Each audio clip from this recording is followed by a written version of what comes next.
তোমার লগে আমার জরুরি কিছু কথা আছে। কি করবে তাড়াতাড়ি কও, স্কুল সময় হয়ে যাইতেছে তো। এমন ভাবে কইতাছেন মনে হয় আপনি স্কুলের হেডমাস্টার, যাইতাছেন তো কটকটি ব্যস্তে। এটা তুমি কি কইলা? উনি কটকটি বেচে বলে কি ওনার সময়ের কোনো দাম নাই? উনি তো কোনো রাজকাম করতে যাইতাছে না যে একটু দেরি হয়ে গেলে সর্বনাশ হয়ে যাব। ওনার ভাই একটা জরুরি কথা কইব, সেটা শুনুক, তারপর যেখানে মন চায় সেখানে যান। সীমা, ভুলা যেও না, উনি তোমার ভাসুর হয়। এই তুমি থামো তো। ভাই তুই কি কবি কত? ভাইজান, আমি আলাদা হইতে চাই। আলাদা হবি মানে? ভাইজান, আমি তোমার লগে থাকবো না। তুমি ভাবিরে নিয়ে অন্য কোথাও চলে যাও।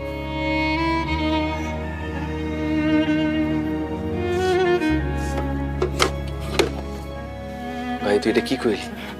আব্বা মইরা যাওয়ার সময় তোরে আমার হাতে তুইলা দিয়া গেছিল। আমি সইলা গেলে তোরে কে দেখবো? কে যে কারে দেখতাছে সেটাই তো বুঝতাছি না। এই সংসারে আসার পর থেকে তো দেখতাছি আপনি আপনার ছোট ভাইয়ের কান্দে বসে খাইতাছেন। বোন তুমি এটা কি কইলা? আমি কি এই সংসার লেগে কিছুই করি নাই? কি করেন আপনি? এই সব কটকটি বেচা কয় টাকা পান? একটা সংসারের খরচ চালাইতে কত টাকা খরচ হয় তা কি আপনি জানেন? আর জানবেনই বা কেমনে? আপনি তো কোনোদিন বাজারই করেন নাই, সব তো ছোট ভাইয়ের কান্দে দিয়া রাখছেন। তুমি সব কি কইতেছো বোন? সীমা ঠিকই কইছে ভাইজান, আমি আর তোমার ঘরে ফালতে পারবো না। তুমি ভাবিরে নিয়ে অন্য কোথাও চলে যাও। এসব তুমি কি কইতাছো ছোট ভাই?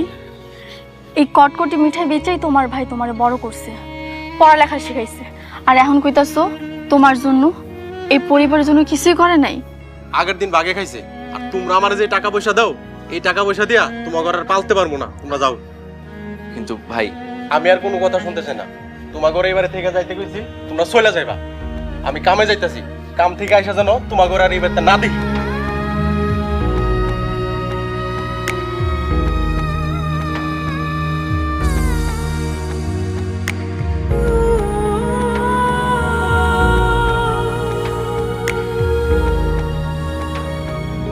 বুঝলাম না, সেই সকালবেলা কয়ে গেছে বাড়ি থেকে বাইরে যেতে, এখনো যাওয়ার কোনো নামই নেই।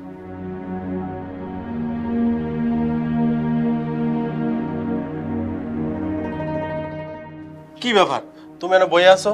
ভাই ভাবি কি বাড়ি থেকে গেছে? না, তোমার ভাই ভাবি এখনো যায় নাই। তাগরা ডাইকা বাড়ি থেকে বাইক করে দাও।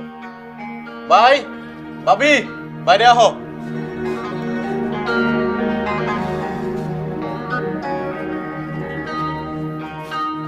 কি ব্যাপার, তোমরা এখনো যাও নাই?